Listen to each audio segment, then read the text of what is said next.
Rapaziada, por que há tantas histórias de dilúvio? Oxi, tem mais de uma? Ué, não. Hã? Como assim? Tanta história de dilúvio? Não é só uma, não? Em qualquer Não é só de Noé? Ah, Noé, chova. Bem, choveu. Conheço só duas. De dilúvio? De Apocalipse tem muito. De Apocalipse tem muito. De dilúvio? Não tem?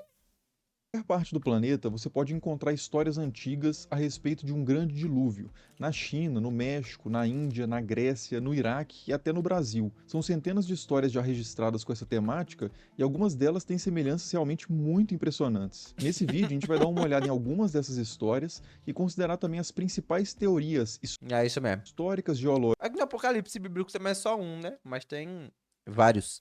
Que nem a origem também. e arqueológicas que tentam explicar por que esse tema é tão recorrente no mundo todo. Para isso, esse vídeo vai ser dividido em Chuva da peste. 3 partes. Na primeira, a gente vai ver 7 histórias de dilúvio de regiões diferentes, desde a história bíblica da Arca de Noé até a história tupi de Tamandaré. É a de Noé que os caras. As filhas dele embebedam ele? Não é de Noé, não, né? Depois a gente vai ver 5 A menina. Eu tive uma ideia, hein? Eu tive uma ideia. Não é essa, não? É de quem, mano? explicações Qual é? Os cabas dão cachaça pro pai e senta na chibata dele. que tentam abordar cientificamente a origem dessas histórias. E por último, a gente vai comparar diretamente duas histórias de dilúvio que são incrivelmente parecidas, que As filhas de Ló. Aí, ó. são a história de Noé e a história mesopotâmica de Atrahasis. Mas antes de a gente começar essa longa jornada aqui, esse longo vídeo, eu queria agradecer a Insider, que tem apoiado bastante aqui o canal, e inclusive tem sido fundamental para a gente fazer esses vídeos mais longos, né, que demandam mais. A primeira das 7 histórias de dilúvio que eu escolhi para apresentar aqui é a história da Arca de Noé. Ela já é bem conhecida, mas vale a pena relembrar pelo menos o básico dela aqui, antes de passar para as próximas, que são menos conhecidas. Essa história, claro, está presente na Bíblia, no livro de Gênesis, e o que ela diz é mais ou menos o seguinte: no início, o Deus Yahvé criou os primeiros humanos, mas logo essas criaturas começaram a desobedecer o seu Criador, Ah, é? Tem isso, né? e a maldade se multiplicou e se espalhou pela terra. Yahvé então se arrependeu de ter feito os humanos e decidiu destruir não só eles, mas também todos os animais É por meio de um verdade. dilúvio. Só que essa destruição não foi completa, porque antes de mandar o dilúvio, Yahvé avisou para um homem específico que isso ia acontecer e deu orientações para ele construir uma arca gigantesca e colocar nela a sua família e pelo menos um casal de cada espécie de animal. Esse homem, que é Noé, né, claro, obedeceu O cara salvou um casal de mosquito e muriçoca. Um casal de muriçoca, Noé. todas essas instruções e se abrigou dentro da arca. E aí veio o dilúvio. As comportas do céu foram abertas, fazendo cair as águas de cima, e as fontes da terra também se abriram, fazendo subir as águas de baixo. Dessa forma, toda a terra foi inundada e até as montanhas mais altas foram cobertas. Tudo que era vivo na face da terra morreu nesse evento, né, exceto o que estava dentro da arca. Depois disso, né, depois de todo o evento ali da tempestade e tal, as águas começaram a baixar, a arca parou no topo num monte, e lá Noé desembarcou, fez um sacrifício e a sua família começou a repovoar a terra. Ele sacrificou o quê? Ah, mas assim, nesse tempo aí o bicho tava se reproduzindo dentro da arca, né? Faz sentido. Deus falou, ah, mano, salva um cordeiro. Ele botou um par de cordeiro, chega lá, ele matou o macho. Aí, acabou a linhagem dos cordeiros, não existe mais. Ele tinha vários. Ah, bom. Essa história tem vários outros detalhes Imagina. importantes também, mas a gente vai deixar para discutir os pormenores disso na parte final do vídeo, que é quando a gente for comparar essa história bíblica com outra muito parecida, que aliás é a próxima história aqui da lista, que é a história de Atrahasis. A história de Atrahasis é um texto mesopotâmico antigo que também começa com uma história de criação e depois avança para uma história de dilúvio. E o que ela diz é o seguinte: no princípio, os próprios deuses é que faziam os trabalhos. O pior é que parece. Parece a caixa de Pandora, isso também, né? Tipo, tinha os humanos lá, a rapaziada não queria que os humanos estivessem lá e deram a desgraça da caixa de Pandora pros humanos tudo se matar, tudinho, os caralho. Pesados na terra. Eram eles que cavavam canais, que construíam. Eu odeio essa história da caixa de Pandora, mas Zeus é um corno, bicho, é sério mesmo. Filho de rapariga. Aí, eu não quero que existam humanos. Caixa de Pandora tá lá, a desgraça acontece. O filho da puta que não queria que os humanos existissem era quem mais ia pro meio comer o povo. Olha esse arrombado, mano. barragens e drenavam os pântanos. Mas não eram todos os deuses que faziam esse trabalho. Os Anunnaki, que eram os deuses maiores, forçavam os Igigi, que eram os deuses menores, a trabalhar por eles. Por isso, certo dia, os Igigi decidiram fazer uma espécie de greve e foram até a morada dos Anunnaki para exigir o fim imediato daquela situação. Os Anunnaki então se reuniram e decidiram criar uma nova categoria de seres, que eram seres humanos, que assumiriam então as tarefas dos Igigi. E a forma como esses seres humanos foram criados foi a seguinte: um punhado de barro foi misturado com o sangue e a carne de um deus abatido, e sobre essa mistura todos os deuses cuspiram, comunicando um pouco da sua própria natureza. Depois disso, o deus Enki moldou alguns bonecos a partir desse barro, e a deusa Mami fez a gestação dos bonecos, dando à luz aos primeiros 7 homens e às primeiras 7 mulheres. Esses humanos então assumiram o trabalho dos Igigi e a situação dos deuses ficou pacificada. O problema é que com o tempo os humanos foram se acumulando na Terra e o barulho deles começou a incomodar os deuses, especialmente Meu Deus. um deus chamado Enlil, que decidiu desfazer a humanidade. Para isso, ele se juntou com os outros deuses e lançou uma praga sobre a Terra.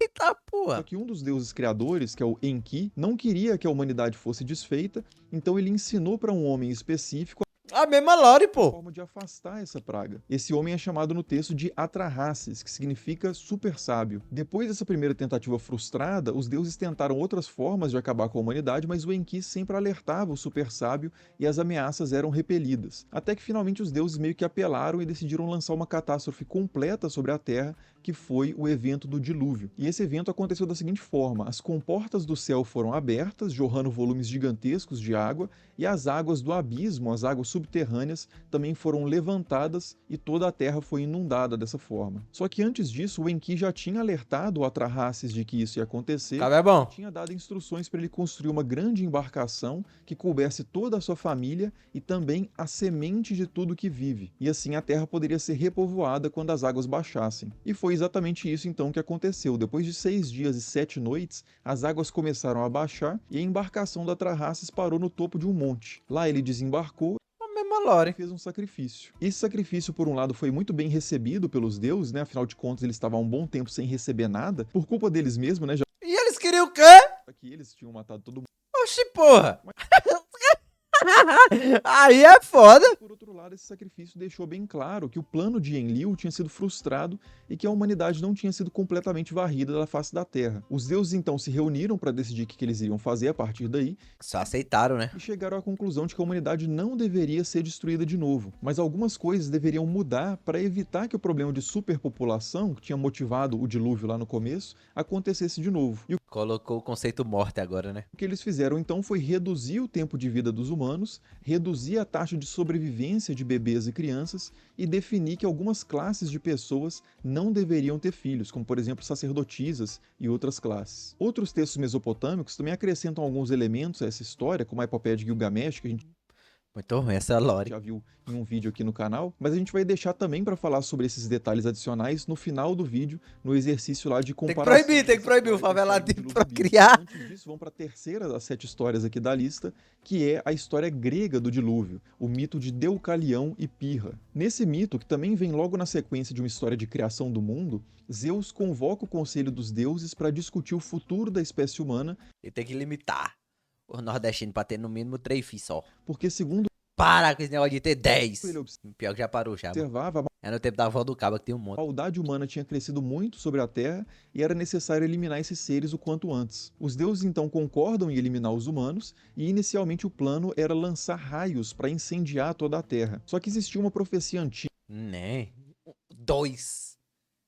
No máximo. que falava de um Por mim eu tinha um e tô de boa. fogo que se alastraria da terra dos mortais até o Olimpo, que era a morada dos deuses. E por causa disso, né, por causa do medo dessa profecia, os deuses decidiram recorrer ao elemento contrário ao fogo para destruir a terra, né? Água. Então, decidiram recorrer à água. E tomada essa decisão, então, Zeus lança um dilúvio, fazendo grandes tempestades, e conta também com a ajuda do seu irmão, né, o Poseidon, que levanta o nível da água dos mares, produzindo grandes terremotos. Dessa forma, quase toda a vida na Terra é eliminada, mas resta um casal, que são Deucalião e Pirra. Esse casal consegue sobreviver ao dilúvio porque o Titã Prometeu tinha avisado já os dois sobre o evento com antecedência e tinha dado instruções para eles construírem uma arca e se protegerem dentro dela. Eles seguiram essas instruções direitinho, né? Conseguiram se proteger ali dentro da arca, e quando as águas começaram a baixar, a arca parou no topo de um monte e lá eles desceram e foram até um templo para receber orientações do que eles deveriam fazer em seguida. E a orientação que eles receberam foi a seguinte: tanto o Decalião quanto o Pirra deveriam lançar os ossos da mãe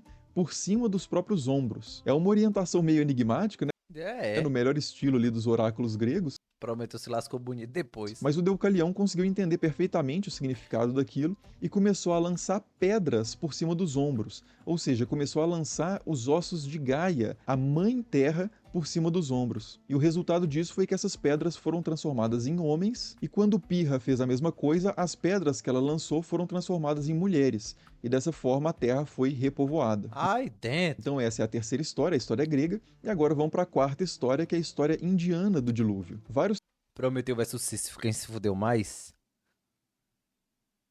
É porque é foda, né, mano? Prometeu tá num castigo eterno de dor, e Sísifo num castigo eterno de esforço físico. textos indianos contam uma história de dilúvio, mas eu vou partir aqui da versão do Mahabharata, que é um dos principais textos da Índia antiga. Segundo esse texto, um homem chamado Manu é visitado certo dia por um peixinho bem Sísifo tá de boa? Sei lá, mano. Tem o Atlas também, né, mano? Assim, o Atlas é o mais de boa dos três, mas ainda é ruim, pô. Imagina ter que ficar assim o tempo todo segurando o céu. Puta que pariu. pequeno que pede a proteção dele para não É, vai tu empurrar a pedra. Pelo menos o Prometeu tá aqui deitado aqui, ó. O foda é que tem a porra de um pássaro comendo teus órgãos 24 horas por dia.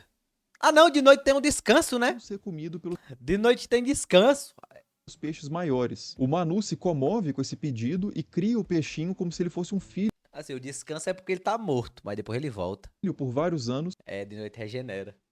até o peixe crescer Ele tem um countdown aí. Ele tem um countdown. o suficiente para poder voltar em segurança para o mar. Quando isso acontece, né, ou seja, quando o Manu devolve o peixe já grande para o mar, o peixe se vira para ele, agradece os cuidados e revela algo muito importante, que é que em breve o mundo seria purificado por uma grande inundação e a única forma do Manu sobreviver seria construindo um barco bem forte e amarrando uma corda nesse barco. Além disso, o peixe diz para ele abrigar nesse barco também os 7 sábios e todas as sementes. O Manu segue então fielmente essas orientações e quando chega o momento, o peixe volta já gigantesco e com um chifre na cabeça e diz para o Manu usar a corda que ele tinha pedido para ele amarrar no barco para amarrar o barco ao seu chifre. E assim o peixe vai guiando o barco pelos mares e salva o Manu da destruição. E aí quando as águas finalmente começam a baixar, o barco para na cordilheira dos Himalaias, todos os tripulantes ali desembarcam e o Manu recebe a revelação de que o peixe era o próprio senhor da criação, o deus Brahma, que dá para ele uma última tarefa que é a de repovoar o mundo, coisa que ele faz de uma forma mais mística, meio que mental, criando até mesmo novos Olha isso, mano. Tem todas as religiões. deuses e outros seres no processo. E aí a gente pode ir para Uma braminha gelada. quinta história,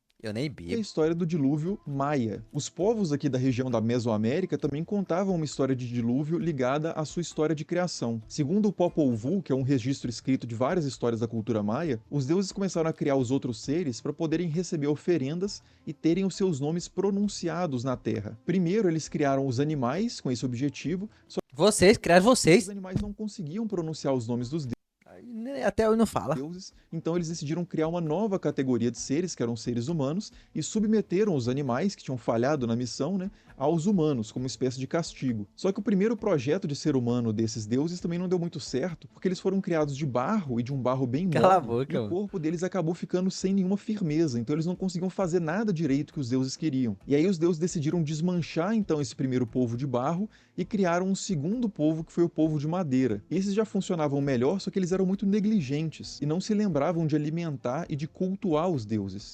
Ai, gente de osso. Então os deuses decidiram eliminar também esse povo de madeira, A Maria. e isso foi feito por meio de adivinhe só, um dilúvio. Além de provocar grandes inundações e tempestades terríveis durante esse castigo, os deuses ainda fizeram chover resina para imobilizar o povo de Então é por isso que eu tenho um pau. Ei. madeira e foram pessoalmente arrancar os ossos, os olhos e os tendões dessas pessoas. Depois disso, até os objetos usados pelo povo de madeira, tipo colheres e panelas, foram animados pelos deuses para se voltar contra eles. E o resultado disso foi que os poucos sobreviventes dessa segunda geração de humanos, né, o povo de madeira, acabaram ficando totalmente desfigurados. E segundo diz a lenda, os macacos-aranha, que vivem até hoje nas florestas ali da região, são descendentes justamente desse povo, né, desses homens e mulheres de madeira. Meu Deus, que história ruim. Então aqui nessa história não são os sobreviventes do dilúvio que repovoam a Terra. Na verdade, os deuses fazem um terceiro projeto de humanos e esse sim dá certo. É um projeto de humanos feitos a partir do milho. E esses sim começam a cumprir corretamente o seu papel de cultores, né, barra cuidadores dos deuses, pronunciando os nomes deles e fazendo oferendas. E aí agora faltam as últimas duas histórias. Caralho, meu, tu não tá prestando atenção na história, não? Histórias que são a chinesa e a brasileira. A história chinesa de dilúvio, que consta lá no Xu Jing, que é um dos textos principais da China antiga, O Xinjing é verdade. Aí quando é o Xujing, fala de uma grande inundação que durou por 2 gerações. Diante do problema, um imperador chamado Yao convocou um príncipe chamado Gun, que conseguiu barrar a inundação usando uma espécie de argila mágica que ele tinha roubado dos deuses. Nessa história, o motivo da inundação não é muito claro, mas não parece ter sido um castigo divino nem nada semelhante. E nela, o que salva os sobreviventes da inundação também não é uma grande pau Xujing. embarcação, como nas primeiras histórias que eu contei, mas sim a aplicação de tecnologias hidráulicas, Cala a boca, cara. né, potencializadas ali por um pouco de magia, a construção de diques, barragens, etc. Quer dizer, é uma história bem diferente das outras, mas ainda assim é uma história de uma grande inundação. E a história brasileira também é bem diferente, né, que é a história de Tamandaré, que é contada por povos tupi. Há muitas versões dessa história e nenhum registro textual antigo dela, mas o que acontece é mais ou menos o seguinte: o deus Tupã, por algum motivo, decide inundar a terra, mas ele avisa com antecedência um homem chamado Tamandaré para ele se proteger da inundação subindo numa palmeira. Ele transmite essa orientação para o seu povo, mas quando as águas começam a subir, todo mundo se desespera e sobe para os montes mais altos. O Tamandaré e a sua esposa sobem na palmeira, né, que tinha sido a instrução original lá de Tupã, e só eles se salvam e depois repovoam a terra. E como é que os caras morreram em cima das montanhas? E tu Paraná? Não é esse não, o nome dele não. E tem outra versão muito difundida também, Ele virou um em peixe. que o próprio Tamandaré é que causa o dilúvio ao bater o pé com muita força no chão. Isso acaba abrindo uma fonte que não para de jorrar água e só ele e a sua família conseguem se salvar subindo numa palmeira. Arrombado. Bom, beleza. Essas são 7 histórias de dilúvio que vão das Américas até o Extremo Oriente e, como eu disse, há centenas de outras histórias. Mas eu acredito que essas já são o suficiente para levantar um questionamento, que é o seguinte: por que existem tantas histórias desse tipo espalhadas pelo mundo? É porque choveu no mundo todinho, né, boy? E por que algumas delas são tão parecidas com as outras? Será que elas poderiam apontar para um evento real que aconteceu no passado? Então, eu achei isso aí é legal. E se sim, Que no menos no Ceará, cara. Como é que é? Ó, o tiro, ó o tiro, meu irmão. Ó. Ó o tiro. Ó o tiro. sim, que evento seria esse, né? E se não, como explicar a origem e a semelhança dessas histórias? Então, para começar a responder essas perguntas, vamos considerar aqui 5 possibilidades de explicação que já foram propostas, todas elas com base realmente em dados históricos, geográficos e arqueológicos. Elas não são necessariamente auto-excludentes, né? Podem ser complementares também, mas para mim a quinta hipótese é a que ilumina mais essa discussão, né? Mas vamos por partes, vamos começar pela primeira. A primeira proposta de explicação tem a ver com o fim da última era glacial. O fato é que, cientificamente, não há evidências de nenhuma grande inundação global das proporções da história bíblica, grega ou mesopotâmica. Mas há sim evidências de um processo mais Uma modesto grande que geleira. realmente pode ter causado grandes inundações por É. e isso em um momento específico da história. E esse processo é a chamada última era glacial. Entre 100 mil e 12 mil anos atrás, aproximadamente, a temperatura da Terra caiu de tal forma que grandes volumes de água se congelaram e ficaram armazenados na forma de geleiras. Consequentemente, a quantidade de água ali nas regiões de rios ou regiões costeiras abaixou bastante e as populações da época foram ocupando a terra seca que foi sendo exposta nesse processo, que era uma terra extremamente fértil. Só que por volta de 12 mil anos atrás, a temperatura da Terra voltou a subir e as geleiras começaram a derreter, devolvendo água líquida para os mares e para os rios e gerando grandes inundações em diversas partes do mundo. Pior que faz sentido pra caralho Uma até. ideia, então, é que essas várias histórias de inundação que a gente encontra ao redor da Terra poderiam vir de tradições orais que Teoria boa, teoria se boa. desenvolveram nesse período de degelo da última era glacial. E mais tarde, essas histórias que circularam oralmente foram registradas por escrito. Outra hipótese que também busca um evento específico no passado que poderia explicar a origem dessas várias Um histórias de dilúvio cometa? é a seguinte. Segundo o geólogo Bruce Massey, ligado à Universidade da Califórnia, um cometa teria atingido a Terra há 5.000 anos Ah, tá. Aumentando o nível do mar. aproximadamente e teria Tsunami em todos os locais. causado mega tsunamis de efeito global. O impacto desse cometa teria acontecido ali no Oceano Índico, próximo à ilha de Madagascar, onde realmente se encontra uma cratera gigante e vestígios geológicos de mega tsunamis. Apesar disso, poucos geólogos hoje consideram a explicação do Bruce Massey para essas Lá evidências vai. como sendo Mesma porra. satisfatória. E a hipótese, apesar de ter Fica não. alguns adeptos, é considerada ainda muito frágil nesse campo. Mas tem outra hipótese considerada já mais bem corroborada do É só jogar bem, é. que essa, né? E aqui a gente já entra na terceira das 5 hipóteses que eu vou trazer aqui, que é a hipótese do dilúvio do Mar Negro. Essa proposta de explicação já tem um escopo um pouco mais limitado, e ela ajudaria a explicar principalmente a difusão de histórias de dilúvio na região do Mediterrâneo Oriental e da Ásia Ocidental. Segundo os proponentes dessa ideia, né, que são 2 geofísicos da Universidade de Colômbia e um oceanógrafo da Academia de Ciências da Bulgária, o que teria acontecido é que a região onde hoje é o Mar Negro, antes, né, no passado, teria sido um lago de água doce. Mas o aumento do volume de água do Mediterrâneo, resultante do derretimento de camadas de gelo da última glaciação, acabou forçando o istmo de Bósforo e rompendo essa separação que antes havia ali entre os dois mares. E com isso, Pô. grandes inundações violentíssimas aconteceram na região ali do atual Mar Negro, Coitado do rio. Acabou com o rio. inclusive formando o atual Mar Negro. E o que era o Istmo de Bósforo, né, uma separação, virou o Estreito de Bósforo, que é uma passagenzinha de água entre os dois mares. Com isso, então, né, com o resultado dessas grandes inundações, os sobreviventes desse evento tiveram que se dispersar para novas terras e levaram com eles essa experiência traumática, né, de destruição total, que foi transformada em um mito, né, ou em vários mitos ali na região, e se propagaram a partir de fluxos migratórios para regiões mais distantes. Ou seja, né, nesse caso, não todas, mas várias das histórias de dilúvio teriam surgido em um mesmo local e se dispersado por fluxos migratórios. E a quarta hipótese, né, antes de a gente ir para a quinta, que é a que eu considero mais forte, Concha? é uma hipótese bem diferente das outras. Ela foi Oxi. proposta pela historiadora Adrienne Mayor, da Universidade de Stanford, e segundo Oxi. ela, as antigas histórias de dilúvio, não necessariamente todas, Concha? mas várias delas, poderiam ter a ver não com uma experiência direta de uma grande inundação, mas sim com uma coisa bem curiosa, que é o fato de que Concha? muitos fósseis marinhos são encontrados em regiões montanhosas. Isso pode ser visto em muitas partes do mundo e pode ter levado as pessoas no passado a pensar sobre como que aquelas criaturas marinhas, né, principalmente conchas de mariscos, foram parar em pontos tão Ah, altos. Não, aí é putaria, meu irmão. Eu não acho que é forte assim, não. Aí é uma grande suposição do caralho mesmo, né, pô? Ah, tem um monte de concha ali. Não, pô, é porque antigamente deu uma chuva do caralho que alagou tudo. Aí quando baixou, porra, Inclusive, no Renascimento, Leonardo da Vinci escreveu sobre a presença dessas conchas em montanhas, e para ele aquilo era evidência da teoria da geração espontânea. Mas outros estudiosos da mesma época acreditavam que isso, na verdade, era evidência de outra coisa, que era justamente o dilúvio bíblico. E há povos tradicionais hoje também que contam histórias de dilúvio e que apontam essa evidência, né, das conchas ali muito burro. Não, cara, é porque na época não tinha realmente, não tinha como saber, não, pô. nas regiões Quem caralho vai acreditar montanhosas como uma corroboração ali das suas histórias tradicionais. que a gente era uma ameba e vai evoluindo a partir da ameba, porra? É mais fácil acreditar que as coisas nascem do jeito que são, né? Mas assim, hoje a explicação dada pelos geólogos e paleontólogos para esse fenômeno não é nenhuma das duas, nem geração espontânea e nem Era só jogar no Google? Ah, claro, o Leonardo da Vinci é muito burro.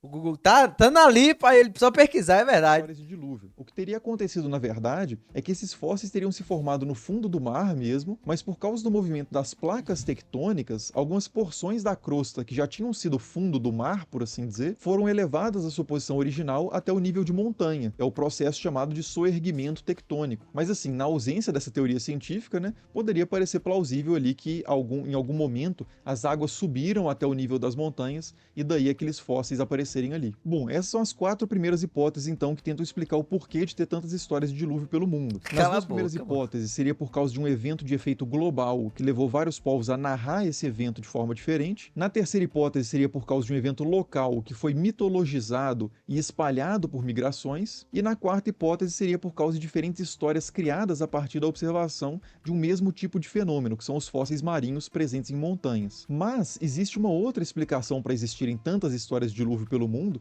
que me parece muito mais simples do que todas essas 4, né? Não descarta necessariamente essas 4, mas eu acredito que ela é praticamente suficiente para resolver a questão. A ideia de que essas histórias Sei de lá. inundação sejam evidência de uma grande inundação global, ou mesmo de uma grande inundação local que foi espalhada, depois as histórias foram espalhadas por populações em fluxo, me parece totalmente desnecessária. O fato de ter histórias de inundação em todos os continentes é evidência simplesmente de que há inundação em todos os continentes. Por todo o planeta existem populações vivendo perto de grandes volumes de água, e vários fenômenos diferentes podem elevar o nível dessa água, né, seja do mar ou seja de rios, e causar inundações inesperadas com consequências bastante traumáticas, que é algo que pode acabar se fixando Eu gosto da teoria do cometa. culturalmente na forma de histórias, mitos e lendas. E um detalhe importante é que várias Lá na frente vai ter uma teoria que tipo, é só um cabo que tá mentindo pra todo mundo e as pessoas acreditam. das grandes civilizações do passado se desenvolveram perto de grandes rios. O Egito se desenvolveu essa é em volta forte, do hein? Nilo, os reinos mesopotâmicos se desenvolveram entre os rios Tigre e Essa é Eufrates, poderosa. a Índia se desenvolveu perto do rio Indo, a China se desenvolveu em torno ali dos rios Azul e Amarelo e por aí vai. E a cheia desses grandes rios nem sempre é algo muito previsível. Geralmente a população dessas grandes civilizações, né, se fixaram o mais próximo possível da margem, porque ali é onde estão as terras mais férteis, é onde está o acesso a esse meio de transporte muito importante também, mas não dá para ficar perto demais do rio, porque senão quando a Cardor cheia vem, bicho. ela leva tudo que está em volta. Então existe no processo da construção ali de cidades, de vilas, perto Ah, é o pau no cu da vaca. cálculo de onde construir as casas e as outras estruturas. Mas sempre pode acontecer, e aconteceu várias vezes ao longo da história, de vir uma cheia muito acima do esperado e causar um estrago que parece, né, para aquela população absolutamente devastador, praticamente o fim do mundo. Esse receio, então, né, e essa experiência que com certeza todas essas civilizações tiveram, inclusive mais de uma vez ao longo da história, me parece mais do que suficiente para explicar por que todas elas têm alguma história de uma grande inundação. Quer dizer, né, alguma grande narrativa extrema e exagerada que comunica esse medo e essa experiência. Agora, é verdade, claro, né,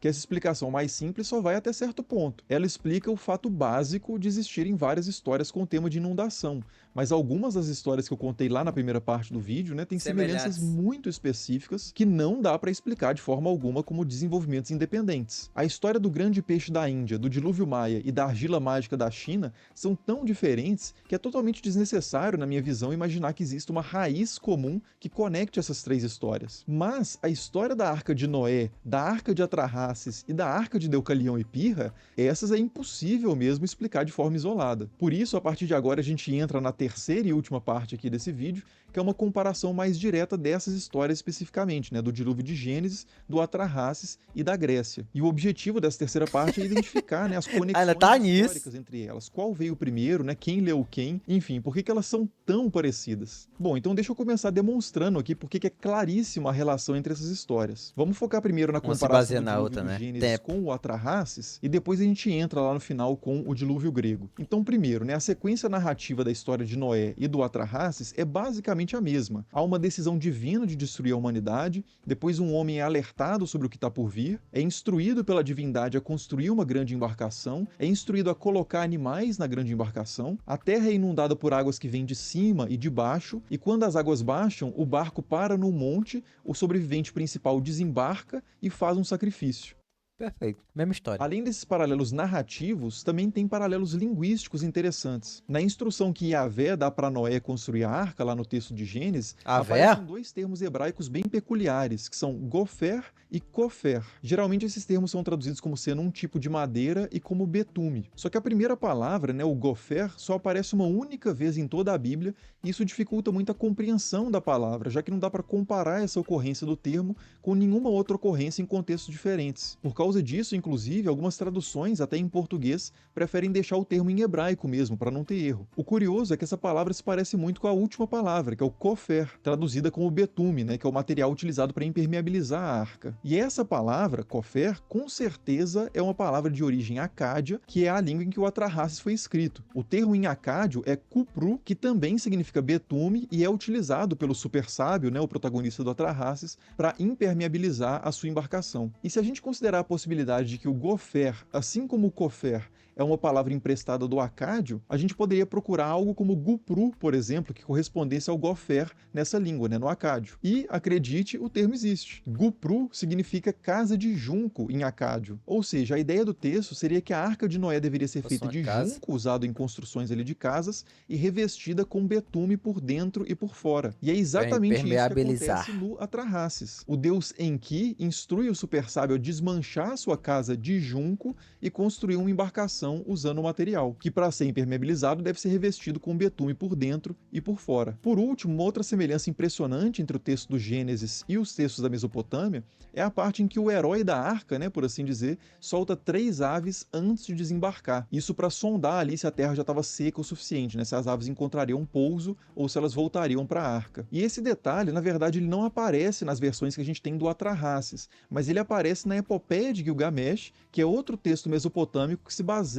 parcialmente no Atrahasis. Na Epopeia de Gilgamesh, o sobrevivente do dilúvio, que é o Utnapishtim, que corresponde ao super sábio do Atrahasis, solta uma pomba, depois uma andorinha e depois um corvo para sondar a situação da terra. A pomba e a andorinha voltam porque não encontram pouso, mas o corvo, que é a última ave a ser solta, não volta. E aí o sobrevivente sabe que ele já pode desembarcar. No caso do Gênesis, o Noé faz a mesma coisa, com o detalhe que primeiro ele solta o corvo e depois ele solta a pomba 2 vezes. Mas de qualquer forma são 3 lançamentos de ave para verificar se dá ou não para descer da arca. Quer dizer, né, as semelhanças entre a história bíblica e as histórias mesopotâmicas são incomparáveis com qualquer semelhança mais genérica com outras histórias do dilúvio, né, como por exemplo a história de Tamandaré sobrevivendo subindo numa palmeira. Aqui na comparação do Gênesis com o Atrahasis, a coisa realmente vai nos detalhes. Agora, claro que também há muitas diferenças entre essas histórias, né, como o formato da embarcação, o tempo de duração do dilúvio, a ordem que as aves são enviadas, o motivo dado por Deus. Noé foi um bocado de ano, né? Acabar com a humanidade. E para quem quer entender o sentido próprio de cada história, né, a sua mensagem teológica, política ou coisa do tipo,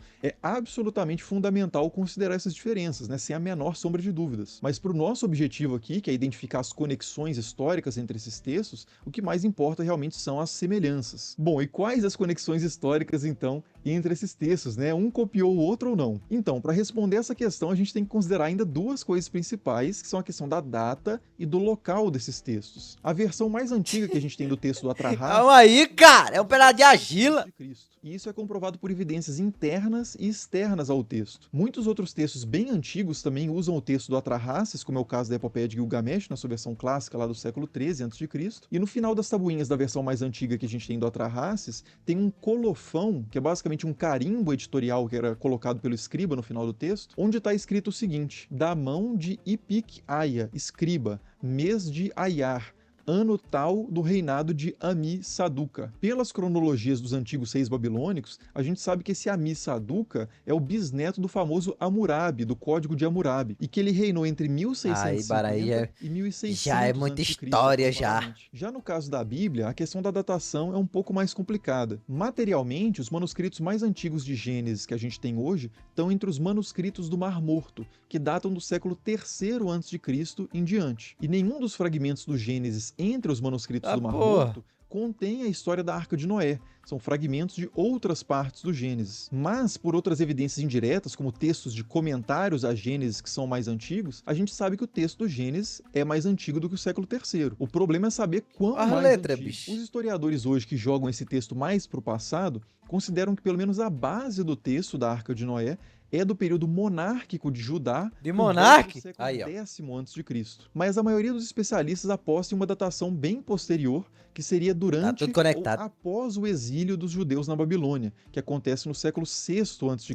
Quer dizer, se foi esse o caso, né? Esse maluco, ele é historiador, né? Noé seria mais de 1000 anos mais recente que o Atrahasis. E mesmo quem acredita que Moisés é o escritor do Gênesis, né, que é uma posição tradicional defendida em algumas comunidades de fé, mas que não tem nenhum prestígio acadêmico atualmente, teria que que colocar o texto por volta lá do século 14, 15, 13 a.C., que é quando supostamente teria vivido Moisés, que também é uma figura historicamente muito incerta. E mesmo assim o texto continuaria sendo posterior ao Atrahasis. Mas, dito isso, é importante ter em mente que uma coisa é a história contada e outra coisa é a história registrada por escrito. Tanto o Atrahasis quanto a história da Arca de Noé podem ter circulado oralmente por muito tempo antes de serem registradas pela primeira vez na forma de Maria, texto. Só que era aí a gente entra num território ainda mais indeterminado em questão de datas. Então, assim, para ficar no que a gente tem de mais sólido, é isso. O texto de Atrahasis é mais antigo que o texto da Arca de Noé. E outra coisa, voltando para aquele esforço de buscar um evento real por trás da história, vale dizer também que uma grande história de inundação se encaixa muito melhor no cenário da Mesopotâmia, onde a gente tem dois grandes rios com cheias realmente violentas, né, o Tigre e o Eufrates, do que na região dos antigos reinos de Israel e de Judá, né, que tem um rio muito menorzinho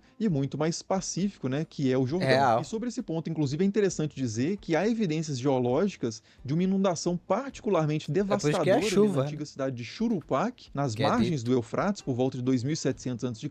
E o curioso é que outra versão do dilúvio mesopotâmico, que é mais antiga talvez até que o Atrahasis, que é a história de Zio Sutra, tem como personagem principal, né, tem como seu Noé, por assim dizer, um rei justamente de Churupac, que é essa cidade que tem evidências geológicas de uma grande inundação ali na Mesopotâmia. Bom, então finalmente a gente pode cravar então que o texto da Arca de Noé é um plágio dos textos mesopotâmicos? Calma, ainda falta a gente dar uma olhada em uma última questão, que é a questão da localização dessas histórias. Geograficamente, o Gênesis representa uma cultura ali de uma região, que é a região dos antigos reinos de Israel e de Judá, na região maior ali do Levante. E o Atrahasis é um texto da região da Mesopotâmia. Essas duas regiões são extremamente próximas e tiveram vários contatos. Parando pra pensar em questão de informação, é bizarro pensar que um texto dessa localidade, tá ligado? Porque se você for ver relação cultural, comercial, econômico, político, a gente não leva de nada daqui, né, mano? Só a religião. Ao longo da história.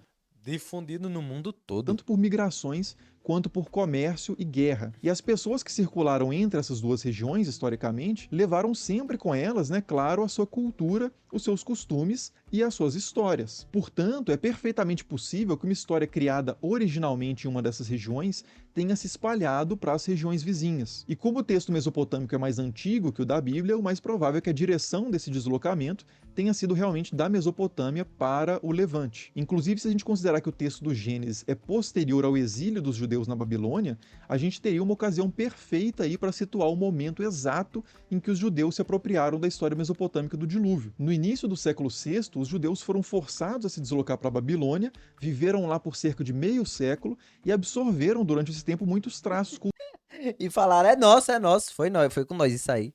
Isso aí foi com nós. culturais da Foram lá e roubaram a ideia dos caras. região e finalmente voltaram para sua região ali na parte do Levante. Nesse período é perfeitamente possível que os judeus tenham se apropriado da história mesopotâmica do dilúvio e produzido aí a versão da Arca de Noé. Ou isso pode ter acontecido antes também, sem o menor problema, né? No século 17 a.C., que é a data da versão mais antiga conhecida do Atrahasis, né? Mais 1000 anos antes do exílio, a gente já tinha contato entre essas regiões. Mas seja como for, o mais provável é que realmente a história da Arca de Noé seja uma apropriação da história mesopotâmica. E nem é a primeira vez, não. Tem outros casos também, né? Disso aí. Mas tá bom, quem sou eu pra falar alguma coisa? Veja Não sou historiador, nem geografia eu sei. bem, uma apropriação, não um plágio. A ideia de plágio, né, de uma cópia indevida de algo com direitos autorais, é totalmente ausente no mundo antigo. Nada era mais comum e usual na região do Antigo Oriente Próximo, né, incluindo a Mesopotâmia, o Levante e até o Egito, do que copiar, modificar, resumir, expandir e rearranjar qualquer tipo de texto. E isso sem qualquer preocupação com originalidade ou direitos autorais. O que acontecia era simplesmente a apropriação. E eu uso essa palavra aqui sem nenhum sentido negativo, é simplesmente o ato de tornar algo próprio a si mesmo. O ato de receber, de acomodar e adaptar algo de outra cultura à sua própria. Ah, e os gregos, né? Até agora eu não falei dos gregos, que a história é muito parecida também. Como é que pode a história de Deucalião e Pirra ter tantos elementos em comum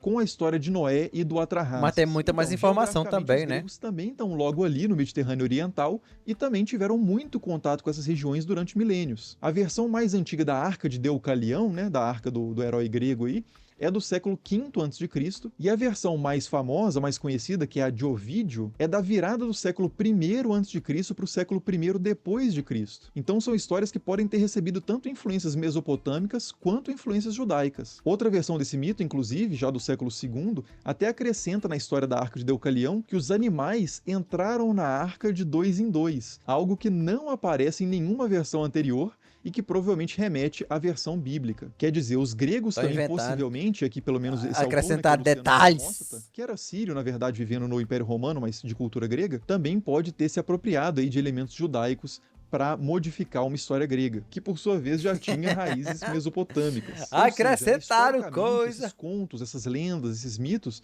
não são simplesmente importados e apropriados de uma vez por todas.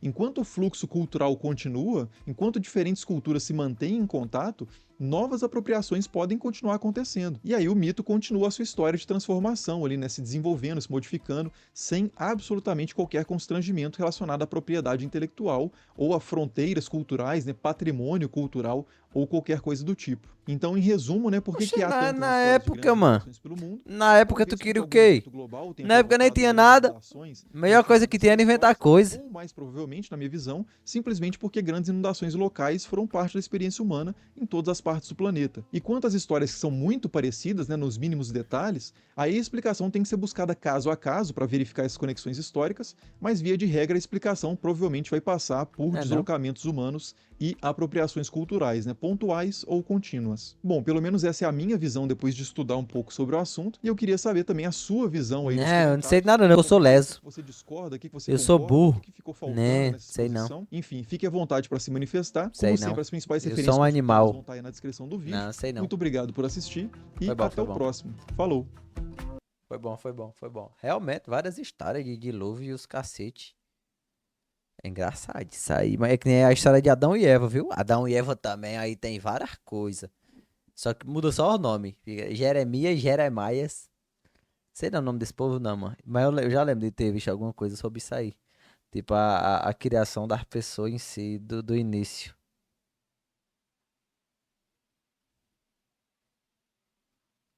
Vi não, Doguinho. Prestei atenção nisso aí não. Que tem um unicórnio e dragão dentro da arca, não. Mas sei lá, cara. Sei não, eu sei não. Eu sou apenas um ignorante que não entende de nada.